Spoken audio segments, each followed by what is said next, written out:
Hello everyone, welcome to the live session. तो आज हम देखेंगे एनसीईआरटी हिस्ट्री क्लास 11, जिसमें कि हम थीम 4 का आधा देखे थे, उसी को आज हम कंप्लीट करेंगे। तो आज हम शुरू करेंगे यहाँ से, a fourth order, new towns and towns people. तो शुरू करते हैं। Expansion in agriculture was accompanied by growth in three related areas: population, trade, and towns. From roughly 42 million in 1000, Europe's population stood at 62 million around 1200 and 73 million in 1300. Better found meant a longer lifespan. By the 13th century, an average European could expect to live 10 years longer than in the 8th century. Women and girls had shorter lifespans compared to men because the latter ate better food. The towns of the Roman Empire had become deserted and ruined after its fall. But from the 11th century, as agriculture increased and became able to sustain high levels of population, towns began to grow again. Peasants who had surplus grain to sell needed a place where they could set up a selling center and where they could buy tools and cloth.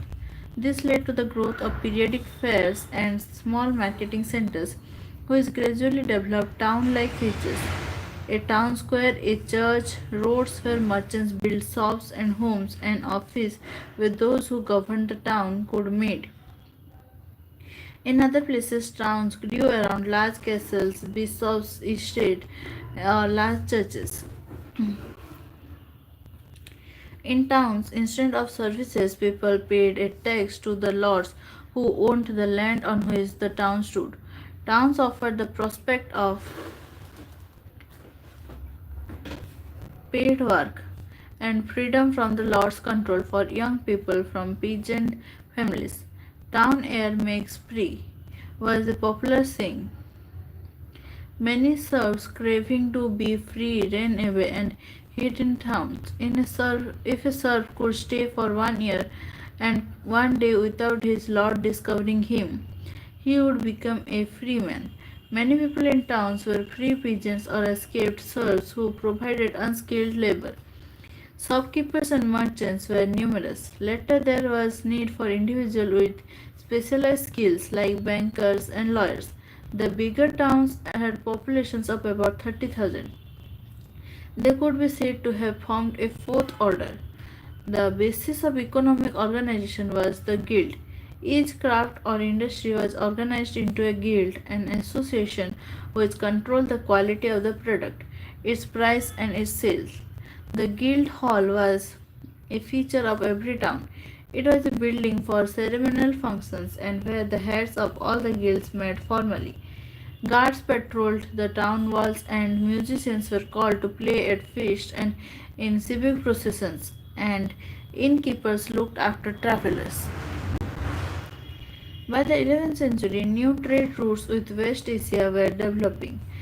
Scandinavian merchants were sailing south from the North Sea to exchange furs and hunting hogs for cloth. English traders came to sell tin. In France, by the 12th century, commerce and crafts began to grow. Earlier, craftsmen used to travel from manor to manor. Now they found it easier to settle in one place where goods could be produced and traded for food. As the number of towns grew and trade continued to expand, town merchants became rich and powerful and rivaled the power of the nobility.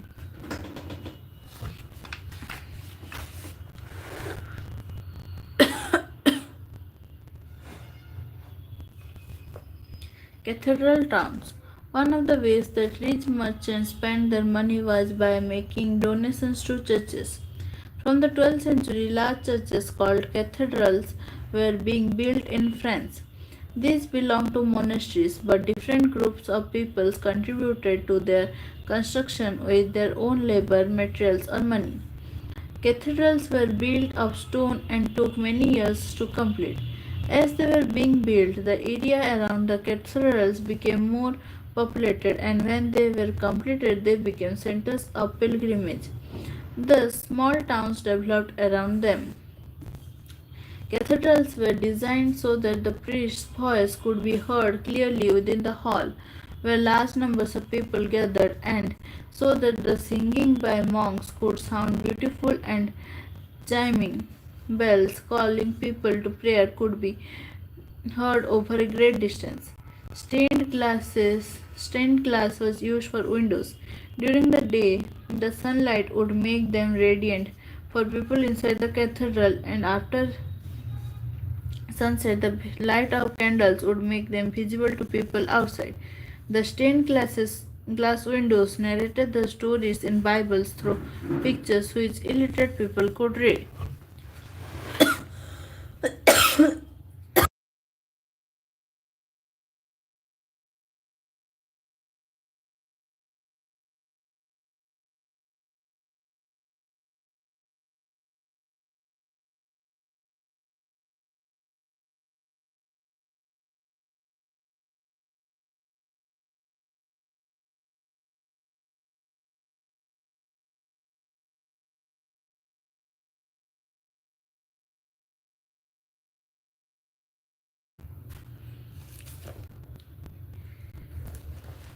Because of the inadequacy which we often felt on feast days, for the narrowness of the place forced the women to run towards the altar upon the heads of the men with much anguish and noisy confusion.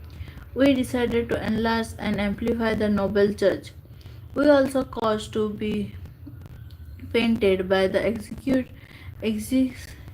exquisite hands of many masters from different regions a splendid variety of new windows. Because these windows are very valuable on account of that wonderful execution and the windows because these windows are very valuable on account of their wonderful execution and the profuse expenditure of painted glasses and sapphire glasses. We appointed an official master craftsman for their protection and also a goldsmith who would receive their allowances, namely coins from the altar and flour from the common storehouse of the brethren, and who would never neglect the duty to look after these works of art. The crisis of the 14th century. By the early 14th century, Europe's economic expansion slowed down. This was due to three factors.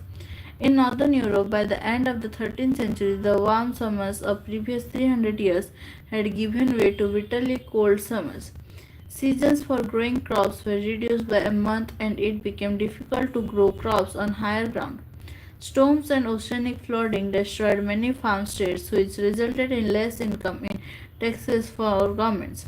The opportunities offered by favorable climate conditions before the 13th century had led to large-scale reclamation of the land of forests and pastures for agriculture. But intensive ploughing had exhausted the soil despite the practice of the proper soil conservation. But practice of the three-field rotation of crops because clearance was not accompanied by proper soil conservation. The shortage of pasturage reduced the number of cattle. Population growth was outstripping resource, and the immediate result was famine. Severe famines hit Europe between 1315 and 1317, followed in the 1320s by the massive cattle deaths. In addition, trade was hit by a severe shortage of metal money because of the shortfall in the output of silver mines in Austria and Serbia.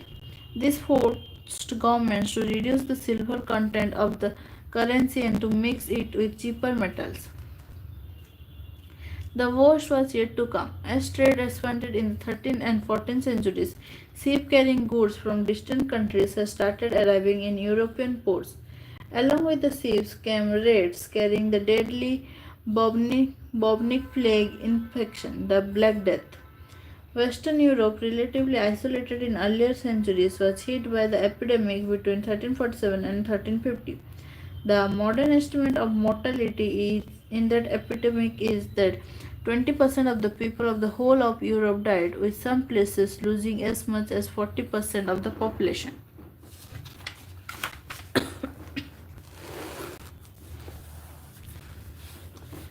How many valiant men, how many fair ladies had breakfast with their kinfolk and the same night served with their ancestors in the next world. The condition of the people was pitiable to behold. They sickened by the thousands daily and died unattended and without help. Many died in the open street, others dying in their houses made it known by the stench of their rotting bodies. Consecrated churchyards did not suffice for the burial of the vast multitude of bodies which were heaped by the hundreds in vast trenches like goods in a ship hold and covered with a little earth. As trade centers, cities were the hardest hit. In, in enclosed communities like monasteries and convents, when one individual contracted the plague, it was not long before everyone did, and in almost every case, none survived. The plague took its worst toll among infants, the young, and the elderly. There were other relatively minor episodes of plague in the 1360s and 1370s. The population of Europe, 73 million in 1300, stood reduced to 45 million in 1400. The catastrophe combined with the economic crisis caused immense social dislocation. Depopulation resulted in a major shortage of labor. Serious imbalances were created between agriculture and manufacture because there were not enough people to engage in both equally. Prices of agricultural goods dropped as there were fewer people to buy.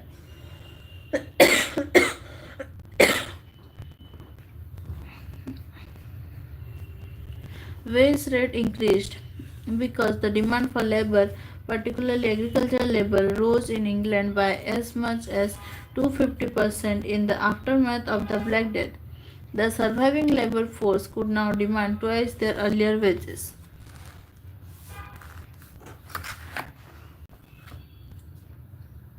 Social unrest. The income of lords was thus badly hit. It declined as agricultural prices came down and wages of laborers increased. In desperation, they tried to give up the money contracts they had entered into and revive labor services. This was violently opposed by peasants, particularly the better educated and more prosperous ones.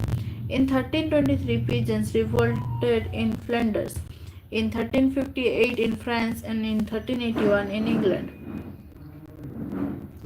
Though these rebellions were ruthlessly crushed, it is significant that they occurred with the most violent intensity in those areas which had experienced the prosperity of economic expansion, a sign that peasants were attempting to protect the gains they had made in previous centuries. Despite the severe repression, the sheer intensity of peasant opposition ensured that the old feudal relation could not be reimposed. The money economy was too far advanced to be reversed. Therefore, though the lords succeeded in crushing the revolts, the peasants ensured that the feudal privileges of earlier days could not be reinvented.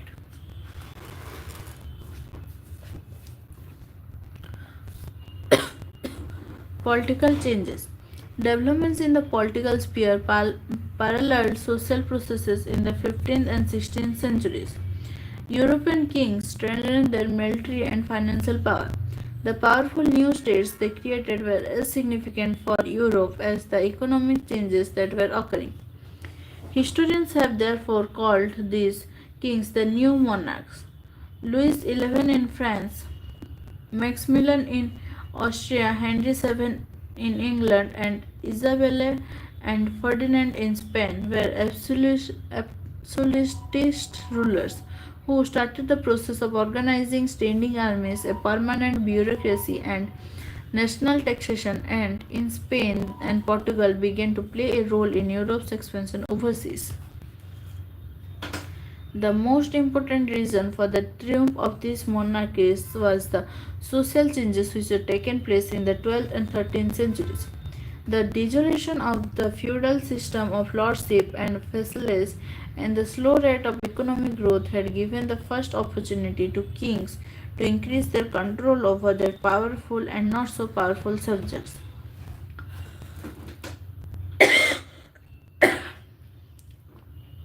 Rulers dispensed with the system of feudal leaves for the armies and introduced professionally trained infantry equipped with guns and siege artillery directly under their control.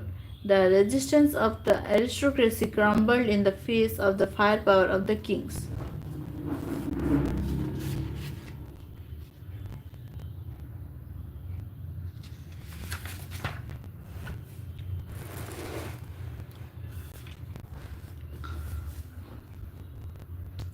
By increasing taxes, monarchs got enough revenue to support larger armies and thus defeated and expanded their frontiers and overcame internal resistance to royal authority.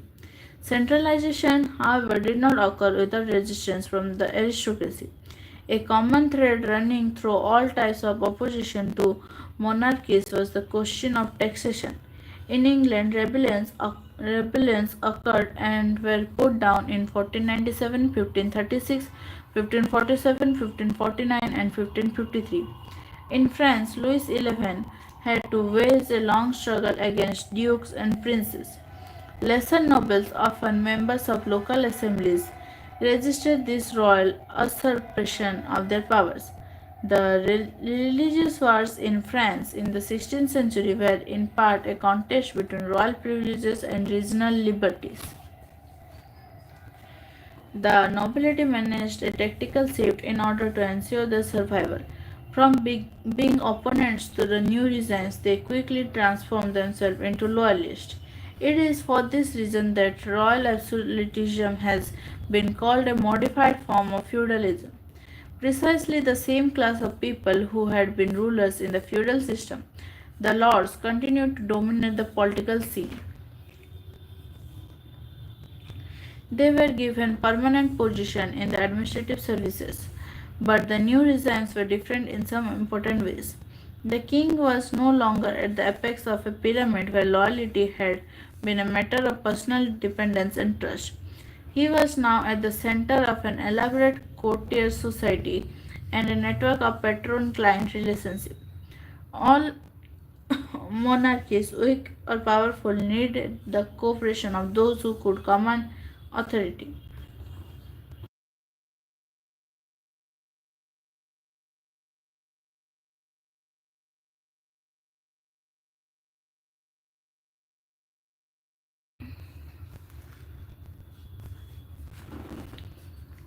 Patronage became the means of ensuring such cooperation, and patronage could be given or obtained by means of money. Therefore, money became an important way in which non aristocratic elements like merchants and bankers could gain access to the court. They lent money to the kings, who used it to pay the wages of soldiers.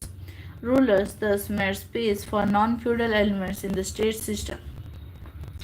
The later history of France and England was to be shaped by these changes in the power structures. In the reign of child King Louis XIII of France in 1614, a meeting was held of the French Consultative Assembly known as the Estates General, with three houses to represent the three estates or orders, clergy, nobility, and the rest. After this, it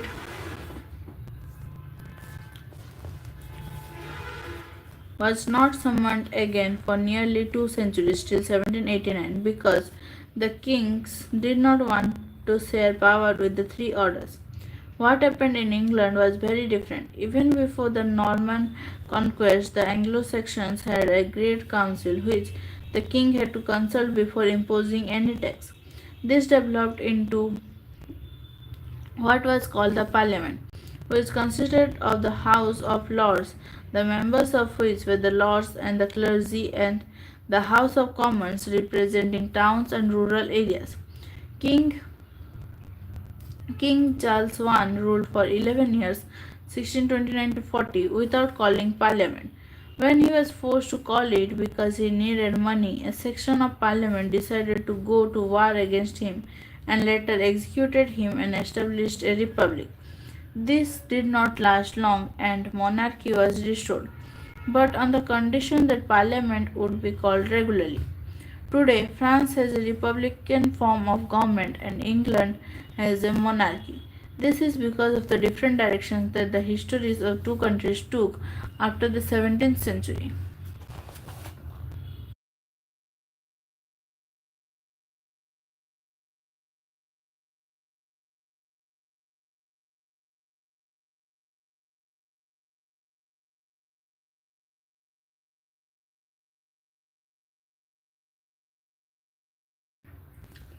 तो ये है इस chapter का exercise और हमारा आज का chapter यहीं पर ख़त्म होता है। तो आज हमारा थीम 4 कंप्लीट हो गया। अगर आपको ऐसे ही डेली लाइव क्लास ज्वाइन करना है तो चैनल को सब्सक्राइब कर दीजिए और नोटिफिकेशन आइकन पर क्लिक कर दीजिए और वीडियो अच्छा लगे तो लाइक कर दीजिए। Thank you, thanks for joining.